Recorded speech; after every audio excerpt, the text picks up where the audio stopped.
ஓம் சாந்தி 5/9/2025 காலை முரளி. ஓம் சாந்தி. பாப்தாதா மதமன். பாபா சொல்றாங்க, இனிமையான குழந்தைகளே, உங்கள் உறுதிமொழி எதுவரை நான் தூய்மையாகவில்லையோ அதுவரை பாபாவை நினைவு செய்து கொண்டே இருப்பேன். இதுதான் நம்மளுடைய உறுதிமொழி. நம்ம தூய்மையானாதான் பாபா கூட போக முடியும். தூய்மையாகாத வரைக்கும் நம்ம பாபாவை நினைச்சுக்கிட்டே தான் இருக்கணும். ஒரு பாபாவோட மட்டுமே அன்பு செலுத்துவேன் என்பதாகும். அதாவது ஒரு பாபா, சிவபாபா, நம்மளுடைய அப்பா, ஆத்மாவனுடைய தந்தை, பிதா பரமாத்மா, அவர் மேல மட்டும்தான் அன்பு செலுத்துவேன். இதுதான் நம்மளுடைய உறுதிமொழி. மற்ற தேகதாரிலாம் நமக்கே தெரியும், நம்ம நம்ப முடியாது, யாரையுமே நம்ப முடியாது. யாருமே நமக்கு கடைசி வரைக்கும் வரப்போறவங்களும் கிடையாது. ஒரு நட்டுணையாவது நமச்சிவாயவே தான். அதனால ஒரு பாபாட்ட தான் அன்பு செலுத்தணும்ட்டு இதுதான் நம்மளுடைய உறுதிமொழின்றாரு. கேள்வி: புத்திசாலி குழந்தைகள் சமயத்தை பார்த்து எந்த மாதிரி புருஷார்த்தம் செய்வார்கள்? பதில்: கடைசியில் சரீரம் விடும்போது ஒரு தந்தை நினைவு மட்டுமே இருக்க வேண்டும். அதாவது புத்திசாலியா இருக்கிறவங்க டைமை பார்த்து பார்த்து முயற்சி செய்வாங்க. எதுக்காகனா, கடைசியில நம்ம சரீரம் விடும்போது ஒரு பாபா நினைவு தான் இருக்கணும். அப்பதான் உடலை விட்டு உயிர் நம்ம தான் நம்ம உடலை விட்டு போகும்போது பாபா நினைவுல போகணும். இதுதான் நம்மளுடைய குறிக்கோள். அதை அவங்க அதுக்காக முயற்சி பண்ணுவாங்க. வேறு எந்த ஒரு நினைவும் வரலாகாது. அந்த மாதிரி புருஷார்த்தத்தை புத்திசாலி குழந்தைகள் இப்போதுல இருந்தே செய்து கொண்டிருப்பாங்க.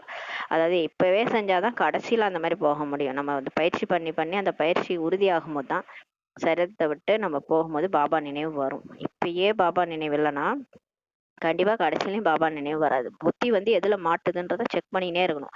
இப்பயே மாத்திரணும். அப்பதான் நம்ம போக முடியும். ஏனெனில் கர்மாதி தாகி தான் செல்ல வேண்டும். நம்ம எல்லாருமே கர்ம கணக்கு முடிச்சுட்டு தான் போகணும். முடிக்காமலும் போக முடியாது இங்க. ஏன்னா நம்ம 63 ஜென்ம கணக்கு வழக்கு தான் நமக்கு எல்லாமே. இப்ப கூட இருக்கிறது எல்லாமே உறவினர்கள்ல இருந்து, பிரச்சனைகள்ல இருந்து, எல்லாமே வீடு வாசல் சொத்து சோகம் எல்லாமே 63 ஜென்ம கணக்கு வழக்கு தான் நம்ம இங்க கூட இருக்குது. இதெல்லாம் நம்ம முடிச்சுட்டு தான் திரும்பி போகணும். அதற்காக இந்த பழைய சரீரத்தின் மீது வைத்த மோகத்தை நீக்கி கொண்டே செல்லுங்கள்ன்றாரு. இப்ப இந்த பாபா கொடுத்த ஆஸ்தி தான் நம்ம அந்த கடைசி பிறவி வரைக்கும் அனுபவிக்கணும். இது எல்லாத்தையும் முடிச்சுட்டு போகணும். அப்ப இந்த கடைசி சரீரம் கூட போயிடும். மண்ணுல மக்க ஆரம்பிச்சு மண்ணோட போயிடும். மண்ணோட மண்ணா போயிடும். இந்த உடலை கூட நம்ம கூட வராது. அதனால இது மேல வச்சிருக்க பற்ற கூட நீக்கிடுங்க. அவ்வளவுதான். நான் பாபாவிடம் சென்று கொண்டே இருக்கிறேன்ட்டு அவங்க முயற்சி பண்ணுவாங்க. பாடல்: அவரும் நம்மை விட்டு பிரிய மாட்டார். ஓம் சாந்தி. பாபா குழந்தைகளுக்கு புரிய வைக்கிறார். எல்லையற்ற தந்தையிடம் குழந்தைகள் உறுதிமொழி தராங்க. பாபா, நான் உங்களுடனாக ஆகியுள்ளேன். கடைசி வரை எப்போது நான் சாந்திதாமம் போய் சேர்கிறேனோ அதுவரை உங்களை நினைவு செய்வதன் மூலம் என்னுடைய தலை மீது உள்ள பல பிறகுகளின் பாவங்கள் எரிஞ்சு போகும்ட்டு நம்ம உறுதிமொழி கொடுக்குறோம் பாபாட்ட சொல்றோம். நான் பிகே ஆயிட்டேன் பாபா, உங்களோட ஆயிட்டேன்.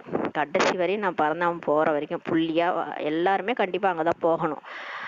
கொசு கூட்டம் மாதிரி எல்லா ஆத்மாக்களும் வந்த நோக்கம் முடிஞ்சிச்சுன்னா போய் தான் ஆகணும். அது வரைக்கும் பாபாவை நினைவு செய்ய செய்ய தலைமையில உள்ள பல பிறவில் பாவம் எரிஞ்சிடும். நம்ம புலம்புறதோ எதுவுமே வேஸ்ட். நம்ம 63 ஜென்ம பாவம் தலை மேல சுமையா இருக்கு, கூட மாதிரி இருக்குது. கூடையா சுமைய வச்சிருக்கோம் இல்லையா? அதனால இதை புலம்புறதுனால ஒண்ணுமே யாரும் கேட்க மாட்டாங்க. யாரும் நம்மளுடைய கஷ்டத்தை வாங்கிக்க மாட்டாங்க. யாரும் நம்மளுடைய உடல் வலியோ மன வலியோ கேட்கறது கூட யாருக்கும் டைம் கிடையாது. அதை ஒரு காது கொடுத்து கேட்க கூட இந்த காலத்துல மனுஷங்க தயாரா இல்ல. அந்த மாதிரி இருக்கும்போது நம்மளுடைய பாவங்களை நம்ம தான் அழிக்கணும். அதுக்காக பாபாவை நினைக்கணும். வேற வழியே இல்லை. அது ஈஸியான யுக்தி. பாபாவை நினைங்கன்றார். இதை போய் மற்றவங்கள்ட்ட சொல்லி புலம்புறதோ எதுவுமே வேஸ்ட். இதுவே யோகா அக்னி என்று சொல்லப்படுகிறதுன்றாரு. பாபா மட்டும் நினைச்சு பல பிறவுகளின் பாவ சுமையை எரிக்கணும். இதுதான் யோக அக்னி என்று சொல்லப்படுகிறது. வேற எந்த ஒரு உபாயமும் கிடையாதுன்ட்டு பாபா சொல்றார். பதித பாவனர் அல்லது ஸ்ரீ ஸ்ரீ 108 ஜெகத்குரு என ஒருவர் தான் சொல்லப்படுகிறார். தூய்மையற்றவர்களை தூய்மையாக்குபவர் ஸ்ரீ ஸ்ரீ 108 ஜெகத்குருன்னு யாரை சொல்றோம்னா சிவபாபா தான் சொல்றோம். அவரே உலகத்திற்கே தந்தையா இருக்கிறாரு. உலகத்துக்கே ஆசிரியர். உலகத்தில் உள்ள எல்லாருக்கும் குருவா அவர் தான் இருக்கிறார். படைப்பின் முதல் கடை பற்றிய ஞானத்தை பாபா தான் நமக்கு கொடுக்கிறார். இது பதிதமான உலகம், தூய்மையற்ற உலகம். இதில் தூய்மையானவர் ஒருவர் கூட இருப்பது என்பது இயலாத ஒன்றாகும்ட்டு பாபா சொல்றாரு. உலகம் எப்படி இருக்கு பாருங்களேன். இதுல யாராவது நல்லவங்கன்னு யாராவது சொல்ல முடியுமா? கண்டிப்பா கிடையாது. பதித பாவன தந்தை தான் அனைவருக்கும் சத்கதி அளிக்கிறார். நீங்களும் கூட அவருடைய குழந்தையாக தான் இப்ப ஆகியிருக்கிறீங்க. நீங்க கற்றுக்கொண்டிருக்கிறீங்க உலகத்தை தூய்மையாக்குவது எப்படி என்று. சிவனுக்கு உதவி புரிய திருமூர்த்தி அவசியம் வேண்டும். இப்ப உலகம் ரொம்ப தூய்மையற்றதா ஆகியிருக்குது. அது தூய்மையாக்கணும்னா பாபாவுக்கு 3 பேர் உதவி பண்ணணும். யாருன்னா பிரம்மா, விஷ்ணு, சங்கரன். திருமூர்த்தி அவசியம் வேணும். இதையும் நீங்க எழுதணும். தெய்வீக ராஜன் உங்கள் பிறப்புரிமை. அதுவும் இப்போது கல்பத்தின் சங்கமிகத்தில் தெளிவாக எழுதாமல் மனிதர்கள் எதையும் புரிஞ்சு கொள்ள முடியாதுன்ட்டு பாபா சொல்றாரு. அதாவது எல்லா தர்மத்திலையும் போட்டிருக்குது சொர்க்கம் ஆஸ்தியா கடவுள் கொடுக்குறாரு. சொர்க்கத்துலதான் வாழ்ந்தோம். அதாவது இறந்தா நம்ம சொர்க்கத்துக்கு போயிடுவோம். அல்லாஹ்வுடைய ஆஸ்தி சொர்க்கம்ன்றது முஸ்லீம்லயும் சொல்றாங்க, கிறிஸ்துவர்களும் சொல்றாங்க. காட்ஃபாதர் ஹெவனை படைச்சாருன்ட்டு.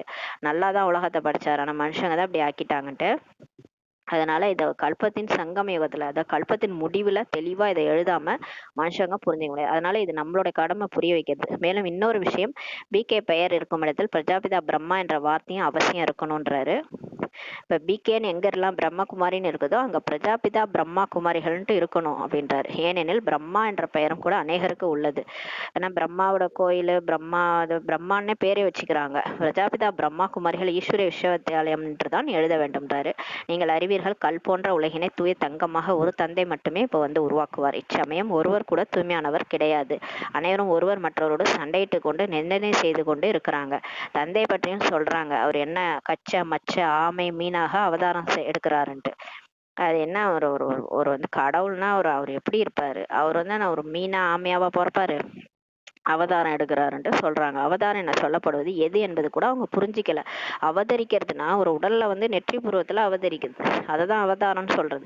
அவதாரம்னா மீன் அவதாரம், மச்ச அவதாரம் இப்படின்னு நினைச்சுக்கிறாங்க. அவதாரமோ ஒருவருக்கு மட்டுமே தான் உள்ளது. அவரும் கூட அலௌகீக ரீதியாக சரீரத்தில் தான் பிரவேசமாகி உலகை வந்து தூய்மையாக்குகிறார். மற்ற ஆத்மாக்களோ தத்தமது சரீரத்தை பெற்றுக்கொள்கின்றனர். இப்ப நமக்கெல்லாம் நம்மளே ஒரு உடல் எடுத்து எடுத்து நடிக்கிறோம். ஆனா அவருக்கு தனி உடல் கிடையாது. ஏற்கனவே இருக்கிற உடல்ல வந்து அவதரிச்சு தூய்மையாக்குறார்.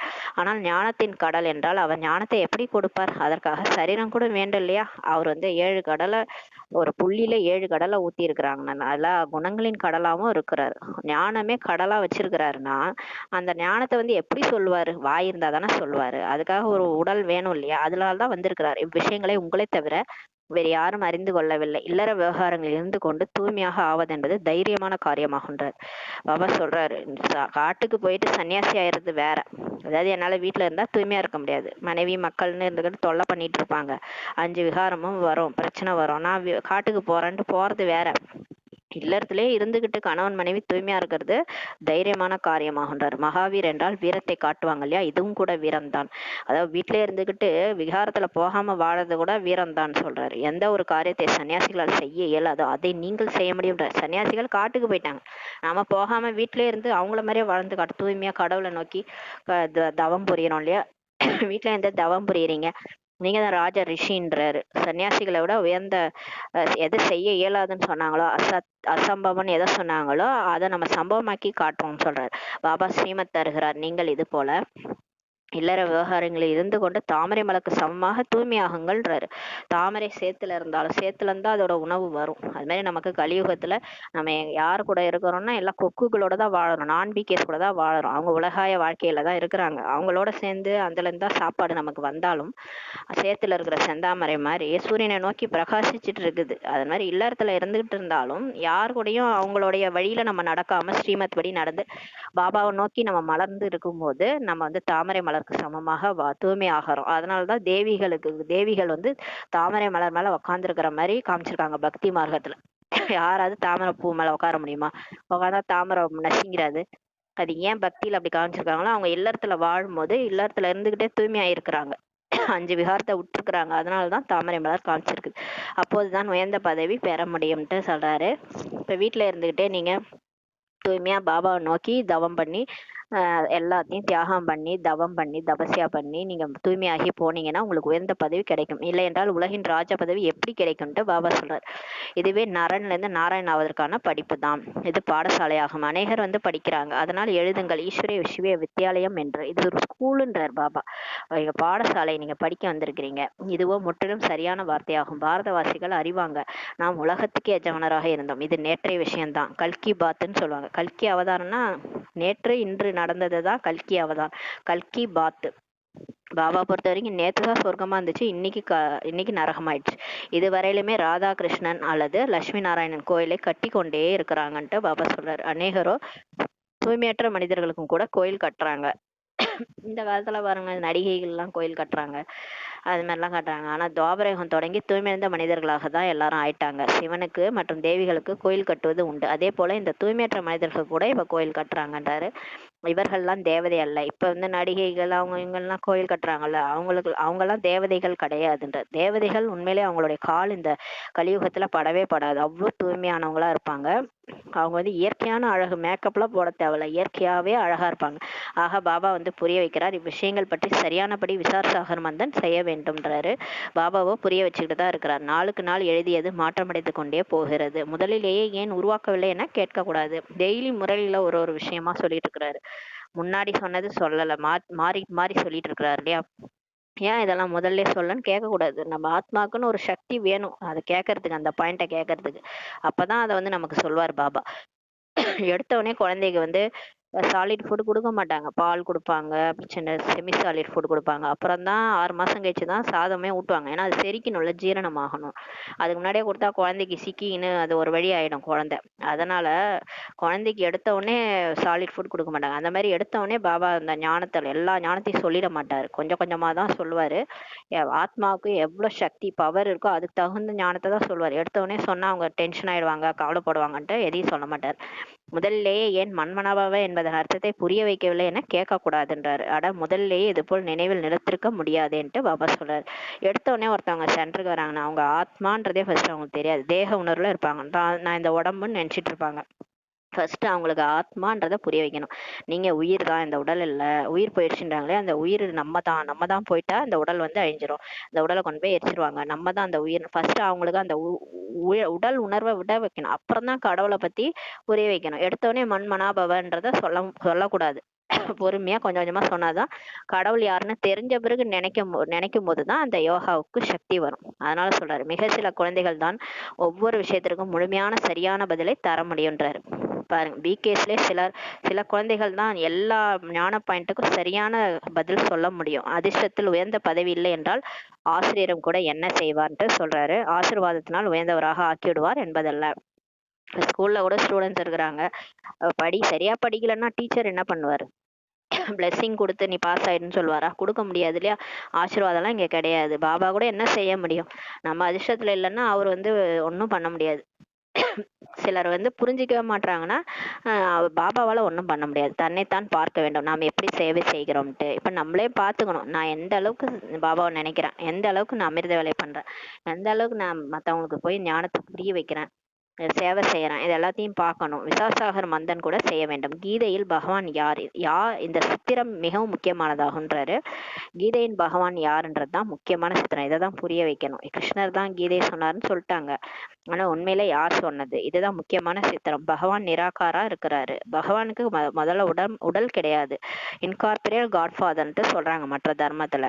ஆனா இந்து தர்மத்துல மட்டும்தான் கடவுள்னு சொல்லிட்டு ஏகப்பட்ட பேரை சொல்லி உடலா காமிச்சிருக்கிறாங்க. முருகர், விநாயகர் எல்லாரையும் கடவுள்ல சொல்லிருக்காங்க. ஆஞ்சநேயரும் கடவுள்.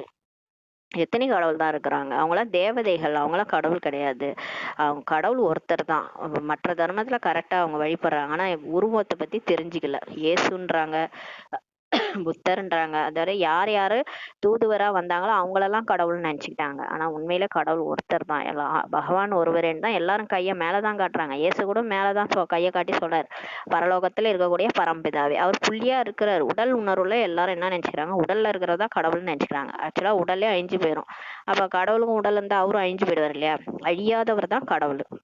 கடவுளுக்கு அழிவே கிடையாது. நமக்கும் அழிவே, ஆத்மாவுக்கும் அழிவு இல்லை, பரமாத்மாவுக்கும் அழிவே இல்லை. அழியாதவர் தான் கடவுளா இருக்க முடியும். அப்ப கண்டிப்பா அவரு நிராகாரா இருக்கிறாரு. அவர் பிரம்மாவின் சரீரம் என்று பேச முடியாது. அவர் ஒரு உடல்ல வராரு, வந்து அந்த உடல் மூலமா தான் ஞானத்தை சொல்றாரு. அந்த சரீரம் வந்து பிரம்மாவுடைய சரீரம். அவர் வருவதே பிரம்மாவின் உடல் தான் வராரு. சங்கமயுகத்தில் தான் வராரு. இல்லை என்றால் பிரம்மா விஷ்ணு சங்கர் எதற்காகன்ட்டு பாபா சொல்றாரு. இல்லைன்னா எதுக்கு இந்து தர்மத்துல பிரம்மா விஷ்ணு சங்கரன் சொல்றாங்க? பிரம்மா மூலமா காடுனாலே ஜென்ரேட்டர், ஆப்ரேட்டர், டெஸ்ட்ரக்டர்ன்றாங்க. அதுக்கு 3 கடவுளை காட்டுறாங்க, 3 தேவதைகளை காட்டுறாங்க, பிரம்மா விஷ்ணு சங்கரன்ட்டு. அப்புறம் எதுக்காக சொல்றாங்கம்மா இந்து தர்மத்துல? அப்ப அவர் உடல்ல வராருன்னு தானே அர்த்தம். சங்கமயுகத்துல பிரம்மா உடல்ல வராரு. வாழ்க்கை வரலாறு வேண்டும் இல்லையா. யாருக்கும் இது தெரியாது. பிரம்மா பற்றி சொல்றாங்க, 100 புஜங்கள் கொண்ட பிரம்மாவிடம் செல்லுங்கள்ட்டு. 1000 புஜங்கள் கொண்டவரிடம் செல்லுங்கள் என்பதாக பிரம்மாவுக்கு 1000 கை 100 கை காமிச்சிருக்கிறாங்க. ஏன்னா அவங்க கையினா அவங்க ஹேண்ட்ஸுன்றத, அதாவது எனக்கு இவங்க லெஃப்ட் ஹேண்டு ரைட் ஹேண்டுன்னு சொல்றோம் இல்லையா, என் வாழ்க்கையில இவங்க தாங்க எனக்கு லெஃப்ட் ஹேண்டு அப்படி ஹெல்ப் பண்ணுவாங்க, ரைட் ஹேண்டு, அதாவது இவங்க மூலமா தான் நான், இவங்க என் கையாவே இருக்கிறாங்கன்னு சொல்லுவோம். அந்த மாதிரி பிரம்மாவுக்கு கையா இருக்கிறது யாரு? அவருடைய குழந்தைகள் தானே. பிகேஸ் வந்து தேர்ந்தெடுக்கிறது சிவன் வந்து பிரம்மா மூலமா தேர்ந்தெடுக்கிறாரு. அவங்க மூலம் தான் காரியத்தை செய்ய வைக்கிறாரு. முழு உலகத்துக்கும் அந்த ஞானத்தை பரப்புறது யாரு? பிகேஸ் தானே. அப்ப ரைட் ஹேண்டா லெஃப்ட் ஹேண்டா யார் இருக்கிறாங்க? 1000 புஜங்கள் இருக்கிறாங்க. அதுதான் பிரம்மாவுக்கு 1000 கைகள் காமிச்சிருக்காங்க. இதை பற்றியும் ஒரு கதை உருவாக்கப்பட்டுள்ளது. பிரஜாபிதா பிரம்மாவுக்கு இவ்வளவு ஏராளமான குழந்தைகள் உள்ளன அல்லவா? பவித்திரமாவதற்காக இங்கே வராங்க. இப்ப சென்டருக்கு எதுக்காக வராங்க? தூய்மையாவதுக்காக வராங்க. பல பிறவிகளாக தூய்மையற்றவர்களாக இருந்திருக்கிறாங்க. இப்போது முழு தூய்மையாக வேண்டும். ஸ்ரீமத் கூட கிடைக்கின்றது. என்னை மட்டும் நினைவு செய்யுங்கள் என்று ஸ்ரீமத் கிடைக்குது. யாரு? சிவபாபாவை நினைக்கணும். ஆத்மான்னு உணர்ந்து பரமபிதா பரமாத்மா சிவனை நினைக்கணும். ஒரு சிலரோ இன்று வரையும் கூட எதையுமே புரிஞ்சு கொள்ள முடியவில்லை என்றாரு. பிகேஐ கூட இன்னி வரை கூட ஒன்னும் புரிஞ்சுக்காமலும் இருக்கிறவங்களும் சில பேர் இருக்கிறாங்க. நாம் எப்படி நினைவு செய்வதுன்னு கூட தெரியாது, யோகா பண்ண கூட தெரியாதுன்றாரு. குழப்பம் அடைஞ்சிடுறாங்க. பாபாவுடையவராகி பிறகும் விக்ரமங்களை வெல்ல முடியவில்லை, பாவங்கள் நீங்கவில்லை, நினைவு யாத்திரையிலும் இருக்கவில்லை என்றால் அவர்கள் என்ன பதவி பெறுவார்கள்ட்டு பாபா கேட்கிறாரு. பிகே ஆயிட்டு பாவத்தை அழிக்க முடியல, பாபாவை நினைக்க முடியல, அமிர்த வேலை கூட எழுந்திருக்கிறது இல்லைன்னா அவங்க என்ன பதவி அடைவாங்கன்றாரு. சமர்ப்பணமானவர் என்றாலும் அதனால் என்ன நன்மை? அதாவது சென்ட்ரல்லே போயிட்டு சரண்டர் ஆயிட்டாங்க.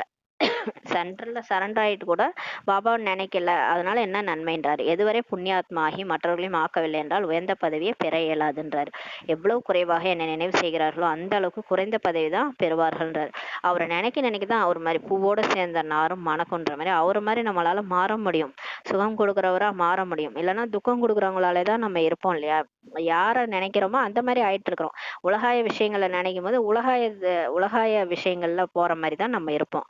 இங்க இருக்கிறவங்க மனுஷங்க மாதிரி தான் நம்ம இருப்போம். எப்ப தேவதையா மாறுவோம்னா கடவுளை நினைக்கதான் தேவதையா மாறுவோம்.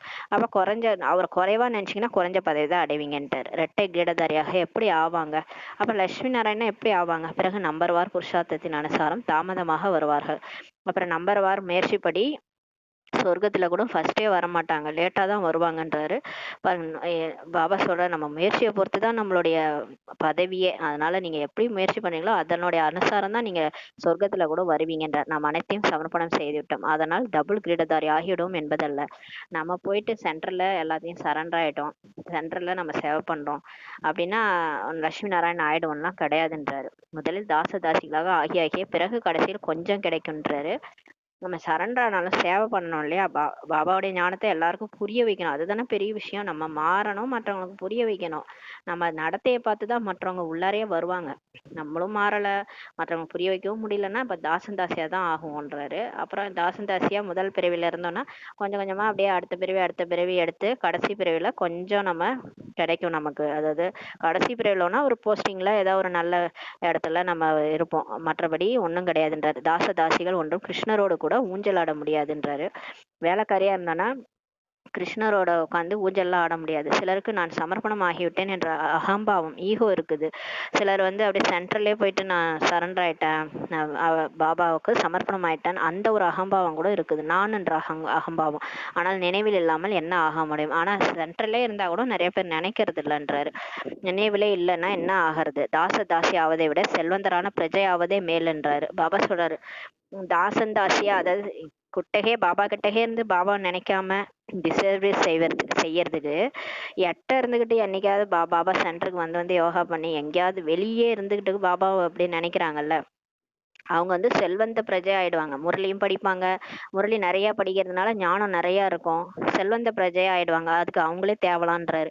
கிருஷ்ணர் கூட இருக்க மாட்டாங்க, ஆனா கிருஷ்ணர்கிட்ட இருந்து ஏதோ ஒரு இடத்துல இருப்பாங்க, அதனால பிரஜையா வந்துருவாங்க. ஆனா செல்வந்தரா இருப்பாங்க, ஏன்னா ஞானம் நிறைய கேட்டதுனால செல்வந்தரா இருப்பாங்க. இவை மிகவும் புரிந்து கொள்ள வேண்டிய விஷயங்களாகும்ட்டு பாபா சொல்றாரு. இதில் மிகவும் முயற்சி செய்ய வேண்டும். கொஞ்சம் கிடைத்தால் போதும் என மகிழ்ச்சி அடைந்து விடக்கூடாது. அதாவது நான் வந்து பாபா குழந்தை ஆயிட்டேன், போதும், இதுவே போதும், நான் வந்து சேவையெல்லாம் பண்ண மாட்டேன், சும்மா வர்றேன் போறேன் அவ்வளவுதான், எனக்கு மனசு அமைதி கிடைக்குது அப்படின்ட்டு கொஞ்சம் கிடைச்சாலே மகிழ்ச்சி அடைந்து விடக்கூடாதுன்னாரு. நானும் ராஜாவாக ஆவேன், அப்படியானால் ஏராளமான ராஜாக்கள் உருவாகி விடுவார்கள்ன்றாரு. பாபா சொல்றார், முதல் முக்கிய விஷயம் நினைவின் யாத்திரை. என்னதான் இருந்தாலும் சரி நம்ம பாபாவை நினைக்கிறது தான் முக்கியமானது. அதாவது வீட்டுல எங்கேயாவது பாபா சொல்றாரு, எங்கேயாவது இருந்துட்டு பந்தனத்துல இருக்கிற மாதாஸ் கூட என்ன அப்படி நினைக்கிறாங்கன்றாரு. கிட்டக இருக்கிறவங்களோட வந்தனத்துல இருக்கிறவங்க கூட என்ன அப்படி நினைக்கிறாங்கன்றார். அந்த மாதிரி முக்கியமான விஷயம் பாபா நினைச்சு நல்ல பதவி அடையணும். யார் நல்லபடியாக நினைவில் இருக்கிறாங்களோ அவர்களுக்கு கூட குஷி இருக்குன்றாரு. பாபா புரிய வைக்கிறாரு. ஆத்மா ஒரு சரீரம் விட்டு வேறொன்று எடுக்கிறது. இப்ப பாபா நம்ம புரிய வைக்கிறாரு. ஆத்மா ஒரு உடலை விட்டுருது, அதாவது அதோடைய கணக்கு வழக்கு முடியும் போது அந்த உடலை விட்டு அது வேற சரீரம் எடுக்க போயிடுது. சத்தியுகத்தில் குஷியோட அந்த சரீரத்தை விட்டு வேறொன்றை எடுக்கிறாங்க. ஆனா இங்க பாருங்க, அங்க வந்து எல்லாம் சந்தோஷப்பட்டுக்குவாங்க. உடலை விட்டு போயிட்டாங்களா, சரி அவங்க வயசாயிடுச்சு போயிட்டாங்க, 150 வருஷம் ஆயிடுச்சுன்னு. இங்க வந்து வயசானா கூட உட்காந்து போயிட்டாங்களேன்னு அழ தொடங்கிடுறாங்க. சத்தியோகத்தின் விஷயங்களே மறந்துடுறாங்க. ஆனா சத்தியோகத்துல என்ன நடந்தது, சொர்க்கத்துல நம்ம எப்படி நடிச்சோம் எல்லாத்தையும் மறந்துட்டாங்க. அங்க சரீரத்தை விட்டு விடுகின்றனர். பாம்பின் உதாரணம் போல அங்க பாம்பு வந்து சட்டைய அது அமாவாசையில தோலை உரிக்கிற மாதிரி அங்க சரீரம் விடுவாங்க. அதாவது அதுக்காக அழமாட்டாங்க, கவலைப்பட மாட்டாங்க. இந்த பழைய சரீரத்தை விட்டு விடத்தான் வேண்டும் சொல்றாரு. இப்ப நம்ம இப்ப இந்த சரீரம் இருக்கணும்ல, அந்த சரீரம் கூட நம்ம கூட வராது. இது என்ன, இது ஒண்ணும் இல்ல, 5 தத்துவங்களாலான ஒரு உடல். அது உள்ளார வந்து என்ன இருக்குது, 5 தத்துவங்கள் தான் இருக்குது. அது கண்டிப்பா பூமியில இருந்து வந்த உடல் பூமிக்கே போயிடும். நம்ம ஆத்மா மேல இருந்து வந்தோம், பரக்காய பிரவேசம்ன்ற மாதிரி மேல இருந்து வந்து சரீரம் எடுத்தோம். இப்போ ஒரு சரீரமா எடுத்து எடுத்து இப்ப கடைசி சரீரத்தை நம்ம எடுத்திருக்கிறோம். இந்த சரீரத்தை விட்டுதான் ஆகணும்ன்றாரு. புத்திசாலி குழந்தைகள் யார் பாபாவின் நினைவில் இருக்கிறாங்களோ அவர்களோ சொல்றாங்க, பாபாவின் நினைவிலேயே சரீரத்தை விட்டு விட வேண்டும்ட்டு. யார் இப்ப பாபா நல்லா யோகா பண்ணி பண்ணி பாபாவே நினைக்கிறாங்களோ அவங்க கடைசி என்னுடைய உயிர் போகும்போது நான் பாபா நினைவுல போகணும்ட்டு பயிற்சி பண்ணுவாங்க. பிறகு போய் பாபாவோட சந்திக்க வேண்டும். அப்படியே போகணும், அப்படியே பரிசாவா பறந்து சூட்சும போய் பாபாவை சந்திக்கணும். எந்த ஒரு மனிதருக்கும் இதெல்லாம் தெரியாது, எப்படி அவரை சந்திக்க முடியும்ட்டு. கடவுள்னு ஒருத்தர் இருக்கிறாரு, அவர் வந்துட்டாரு, அவர் நமக்கு ஞானம் கொடுக்குறாரு, அவர் பாதையெல்லாம் சொல்லிட்டாரு, சத்குருவாகி வழிகாட்டி எப்படி வந்தோம் எப்படி போனோம் எல்லாத்தையும் நமக்கு புரிய வச்சுட்டாரு. ஆனா யாருக்கும் இதெல்லாம் தெரியாது, அவர் எப்படி சந்திக்கிறதுன்னு, பாபாவை எப்படி மீட் பண்றதுன்னு யாருக்கும் தெரியாது. குழந்தைகளாகிய உங்களுக்கு இப்ப வழி கிடைச்சி விட்டது. இப்போது புருஷார்த்தம் செய்து கொண்டிருக்கிறீங்க. இப்ப நம்ம முயற்சி பண்ணிட்டு இருக்கிறோம். உயிருடன் வாழ்ந்து கொண்டே இறந்து விட்டீர்களானால் ஆத்மா தூய்மையாகவும் ஆகிவிடும் இல்லையா அப்படின்றாரு. இப்ப பாபா சொல்றாரு, நிறைய தடவை சொல்றாரு, உயிரோட தான் வாழணும். அதாவது இந்த உடல்ல தான் இருக்கணும், இது பழைய உடல் தான், ஆனா வாழ்ந்துகிட்டே இறந்துருங்கன்றாரு. அந்த பழைய விஷயங்கள்ல இருந்து முடிச்சிருங்க. அது என்னைக்கோ ஏதோ ஒரு பிறவில நடந்த மாதிரி அனுபவம் ஆகணும். அந்த மாதிரி சூடு சொரணை எதுவுமே இருக்கக்கூடாது. அப்படின்னா எல்லா பிரச்சனையும் டக்கு டக்குன்னு முடிஞ்சிடும். அப்ப ஆத்மா தூய்மை ஆகிடும் இல்லையான்றாரு.